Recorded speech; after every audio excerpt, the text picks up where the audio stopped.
Hi, Bridget here, and we are breaking down bread. And when I can find the time and the ingredients, I like to bake bread for my family.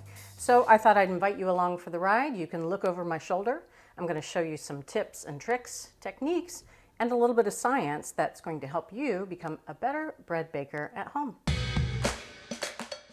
There are a few pieces of equipment that I highly recommend if you're looking to up your bread baking game. One of them is a standing mixer. A standing mixer is just a very efficient way to knead dough. It comes together quickly. You can always do it by hand, but if you find yourself wanting to make more and more bread, go for a standing mixer.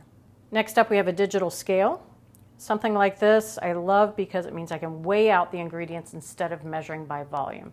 The problem with measuring by volume is that depending on who is doing the scooping of the flour, that could really skew your recipe. So a scale is a great way of just getting specific ingredient amounts. You can get the weight of your flour, sugar, weight of your water.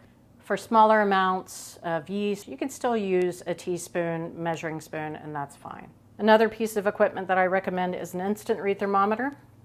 This is great for ensuring that your temperature of your ingredients at the start of your recipe, if you're adding butter, softened butter into a bread, or you need a specific temperature for your water, this is going to help. This is also great for taking temperature of the bread as it comes out of the oven. That is really the best way to determine if bread is done baking, because a good recipe is going to tell you what the temperature inside of that bread should be.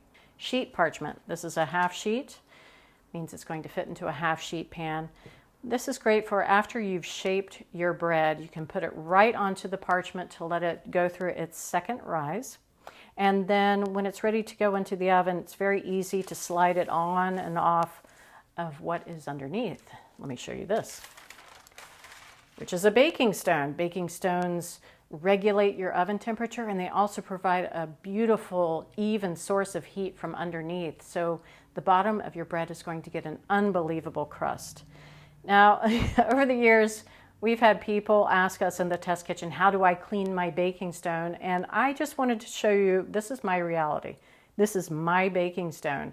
I've had it for at least 25 years, and you can tell. And I wouldn't throw it away or clean it for anything.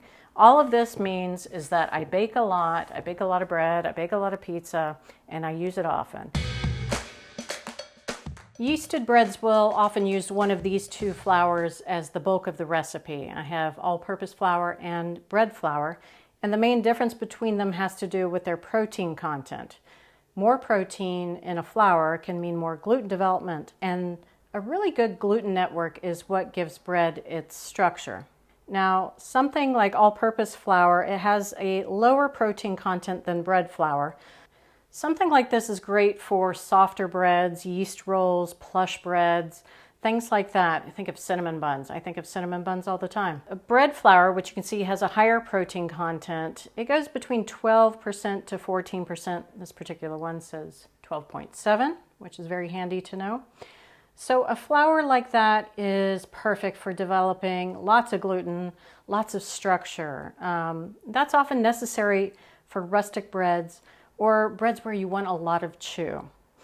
So having both of these on hand, if you can find them, of course, is great because it's going to allow you to use the right flour for the right recipe. Three of the other common ingredients for yeasted bread are, of course, yeast, we have salt, and water. Now, yeast is there to both help the bread rise, but it also gives lots of flavor through a process called fermentation. The yeast starts to feed on the carbohydrates, the sugars that are in the flour, and it starts to produce these really flavorful alcohols as well as carbon dioxide. And that's the gas that expands and makes the dough rise. Now, many bread recipes will simply have you mix all the ingredients together in your standing mixer and proceed. For artisan breads, we often use a sponge. A sponge is a type of starter. I'm sure you've heard of sourdough starter.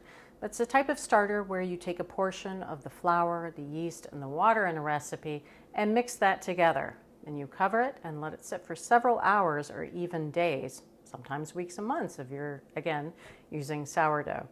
Now, during that time, the yeast can feed on the carbohydrates that are in the flour, and it produces lots of flavor. So you're going to have alcohols that are produced, which give a really nice nutty flavor to breads, as well as acids. That's how you get that really nice tang. Now, acids are great to develop a stronger gluten network. So this is something you might want to do if you want a bread that has a lot more chew. To make the sponge, it's very easy. You simply weigh out your flour, your water. There's yeast in there as well. This is just some of the flour and the water and the yeast that's in the total recipe. So you're just using some of that for your starter. Just mix it all together. And it'll start to look like a pretty thick dough. But that's only because the flour hasn't fully hydrated. So I'll just mash this into the bottom. And that's it. So all you need to do at this point is cover it with plastic wrap and let it sit for at least 6 hours. This will all start to rise, and after about 6 hours, it'll start to collapse. That's totally fine. We're going to use more yeast in the bread itself. This yeast is really just there to start developing flavor. Let's take a look at this sponge here. You can see, oh, it's nice and bubbly. That's good. The yeast is active, it's working. There's a lot of flavor developed in here, but now we need to turn all of this into our bread dough. And we do that by incorporating the rest of the water, the flour, and the yeast that's called for in the recipe.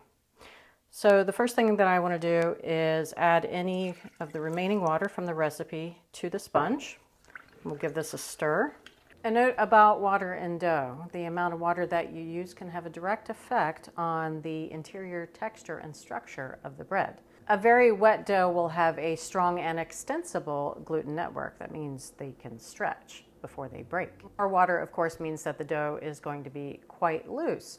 So it's easy for any carbon dioxide that's trapped in there to expand, giving the bread more rise. We're just loosening this up so that it will incorporate more easily into our dough, but you don't have to go crazy here. Some lumps are fine. A very wet dough is well-hydrated dough, but what's most important is the relationship between the flour and the water. So I've got flour. I'm actually using 2 kinds for this particular recipe, and I have the rest of my yeast in here. So let's just give that a quick mix. You can use a whisk to do this. Since I'm going to be using this dough hook for the mixer, I'll just use it here. I've got enough dishes to clean. All right, so that's all we need to do, and I'll get out the mixer. Whenever you're making a dough, you want to incorporate the liquid ingredients into the dry ingredients, and I'm going to do that with the machine on. I'm going to turn it to low and then just slowly add the sponge. Now this is going to mix on low for about 2 minutes. I'm just looking for all of the flour to be incorporated. I don't want any pockets of dry flour.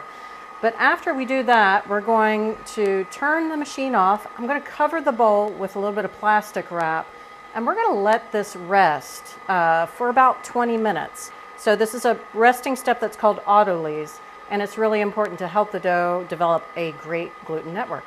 During this resting phase, naturally occurring enzymes will start to break down the gluten strands into smaller pieces, and that makes them easier to align into a stronger gluten network. We'll also use it for wet doughs that need a lot of structure. So that resting step of autolyse is over. I'm going to put the dough hook back on very inelegantly, and now I can add salt to the recipe. I'm going to add that right into the dough, and we're going to mix this on medium-low speed. And a good indication that your dough is mixed properly is that it gets really stretchy, very elastic, and it'll start to clear the sides of the bowl. Now this is a very wet dough, so it'll probably still stick to the bottom, but I'll show you exactly what to look for in just a minute.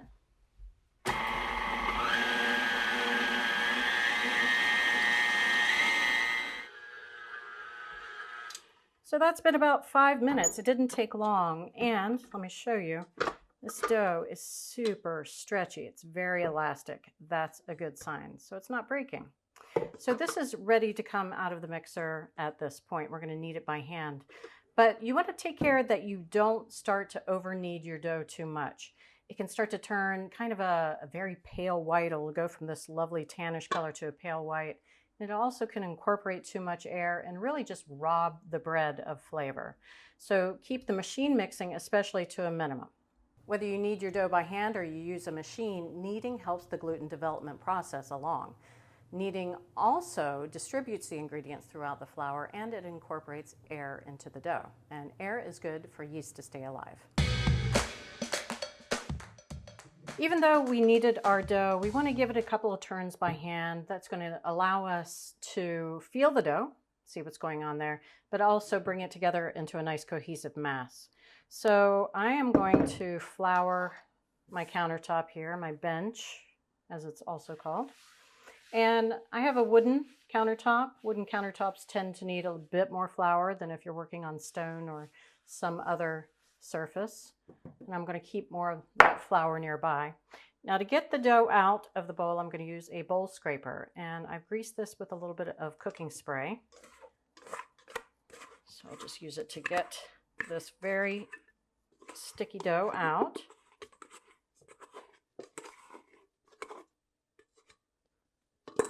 All right, and now more flour on top, flour in my hands. And if it starts to stick to my bench or my countertop, I'm going to use a bench scraper. It's literally made for the job. So I'll go ahead and add a bit more flour underneath since I see that that's sticking. And I'm just going to knead it a few times. So kneading is very therapeutic. I love to do it, plus the dough feels so good. So all you have to do is take the mass here of dough, and then you want to scooch it out from the middle with the heel of your hand. The heel of your hand starts to stick. Then add more flour. So scooch it out and then fold it over, just like that. I'll do it again slow, and then I'll show you fast. So again, it looks like this. And as I do this, I only need to do this a few turns. Again, if it starts sticking, add a little bit more flour to the bench. And I'm just looking for the dough to come together in a nice smooth mass. And once it starts looking good, a little bit more flour here. Once it starts looking good, I'm going to start shaping it into a nice tight ball here. So what I'm doing is cupping my hands underneath and kind of pushing them underneath. And as I do, I'm rotating my hands in a circle, just like that. Again, if it starts to stick, a little bit more flour. Don't add too much flour though, because it can, depending on the type of bread that you're using, it can start to fiddle with the ratios of your flour and water a little bit too much. All right, so that looks good. Now I'm going to put this into a greased container. I'm going to lift this using my bench scraper. I've got the same container I used for my sponge. I've also sprayed it with vegetable oil spray. I'll plop this down there, and then I'm going to give it a flip over, and that ensures that both sides are nice and greased. So all I need to do is put on the plastic wrap. I'm going to cover it tightly, same plastic wrap I used before. Depending on your recipe, it might rise completely at this step, or in this case, we're going to do a little something with the dough as it rises. So this is going to need about 30 minutes. This first rise is also known as bulk fermentation because the dough is still in one piece. And here's what's happening. Mixing and kneading helps to distribute and hydrate the flour, and it also helps to activate the yeast, bringing it to life. The yeast cells start to consume carbon dioxide in the flour, and as they do so, they produce flavorful alcohols as well as carbon dioxide gas. Now at this point, the dough is very loose, so it's easy for the carbon dioxide to expand and give the dough lift. And a good gluten network is there to hold the gas inside of the dough, kind of like the outside of a balloon holding in all of that air. Sometimes we like to slow down the fermentation process to develop even more flavor, and it's quite easy to do. You might use very cold or even ice water in your recipe, or after the dough is formed, you cover it and move it to the fridge. It can stay in there for a few hours or up to a few days. After the dough has rested, and you can see it's really starting to rise, we're going to do our first turn of folding. Now this is often done with very wet doughs that we need more structure to be built in there, and also for doughs where we don't want them to spend too much time in the standing mixer, because a mixer can make for a very uniform crumb, and sometimes we want something a bit more rustic. Now, a couple things that you can use to do this. You can use a greased bowl scraper like this one. I'll show you that. But you can also use your hands. Let's try it first with a dough scraper. So to fold dough, it's very simple. You go into the dough, you pick up a side, and you fold it into the center. A well-hydrated dough will develop a very strong gluten network on its own, but folding ensures that the gluten strands will come into alignment as it rises. Now, I find it a lot easier, especially for a straight-sided bowl like this, to use my hands. If you were using a bowl that had a little bit of a more angled sides, a dough scraper works better for that. But if you are using your hands, you can either grease it with, again, cooking spray, or I just use cold water because the dough doesn't want to stick to cold water. So we go in and we pull up and then bring the dough to the center, just like that. And depending on the recipe, it may have you go around 6 times, 7 times, 8 times. Just follow whatever the recipe says. All right, so that looks good. It's fully turned. And now I'm going to put the plastic back on. And depending on the recipe, you may have to go back in here at least one more time. Some recipes will have you do it several times. And then after that, after your final turn of folding, you put the plastic on and you let the dough complete its final rise or proofing. Once the dough has doubled in size, and again, we can tell that because we used a container with markings on the side, it's time to shape. So this is the time that you would shape your dough into a baguette or smaller rolls or something like that. But before we do that, we have to get it out of our mixing cup, our bowl here, and during that process, it's going to deflate. And deflation is actually a very important part of bread making. Let me just scrape this out onto my floured counter. And again, the bowl scraper greased, coming in handy. So you can see it already started to deflate. That's absolutely fine. In fact, we want that to happen.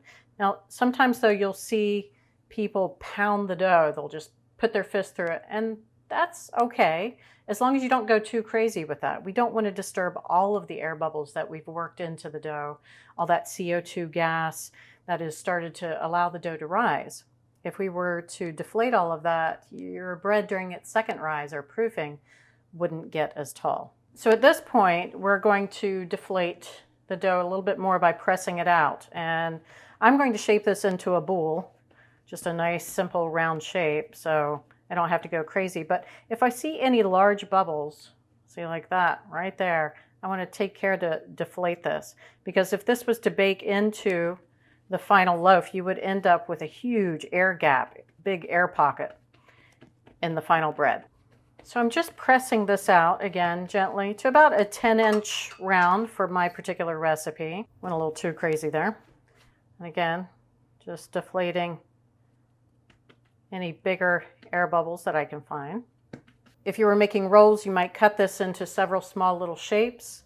If you were making a baguette, you might cut this in half. But what's really important here is forming a basic shape. And we do that by creating surface tension on the exterior of our dough. I'm going to go in here and I'm going to start to pull in the ends towards the center. My dough's a little sticky. I'm trying to be careful about not adding too much flour. This is just to get it together. I'm going to pinch all this together. Let me move this off to the side so I can flour my bench a little bit more. Super sticky. It's all right. So again, just pinching all the seams. And I'm going to flip this over. You can see it doesn't look very good. It's all wrinkled.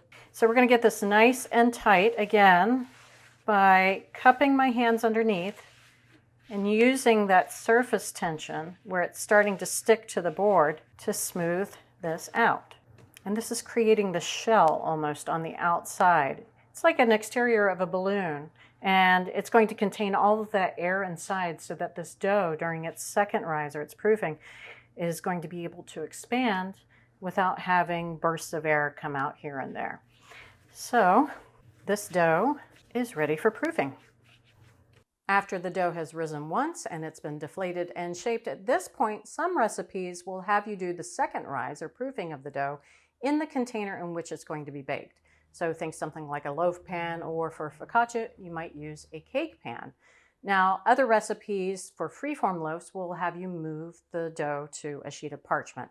That ensures that after the dough has finished its second rise, it doesn't need to be moved again. Other recipes will have you use something like a banneton, which can help create a boule shape, a nice rounded shape in a loaf. Or a makeshift banneton would be a colander that you line with floured linen or a dishcloth. But in any case, all of these doughs need, at this point, to be covered well so that they don't dry out. And a good indication that a dough is ready to bake is that it has increased in size by at least 50%. I'm going to show you another technique in a minute. When you think that your dough is ready to bake, you want to do something called the knuckle test. So we're going to take our knuckle and we're going to make a little dent in our dough. And if it springs back completely, it might be overproofed. It's probably still fine. But if it springs back most of the way, that's actually perfect. You want to make sure that the dough has a little bit more space to rise in the oven. If it doesn't spring back at all, it's going to need some more time proofing. So in order to do the knuckle test, I like to dip my knuckle in a little bit of flour when I'm working with a super sticky dough like this, and just poke it in there. And you can see that it started to spring back, and some of that dent is still in there. So that looks great. So this is ready for baking. Well, I hope you enjoyed America's Test Kitchen Boot Camp, where we broke down bread, and I hope this gets you baking more bread at home. See you next time.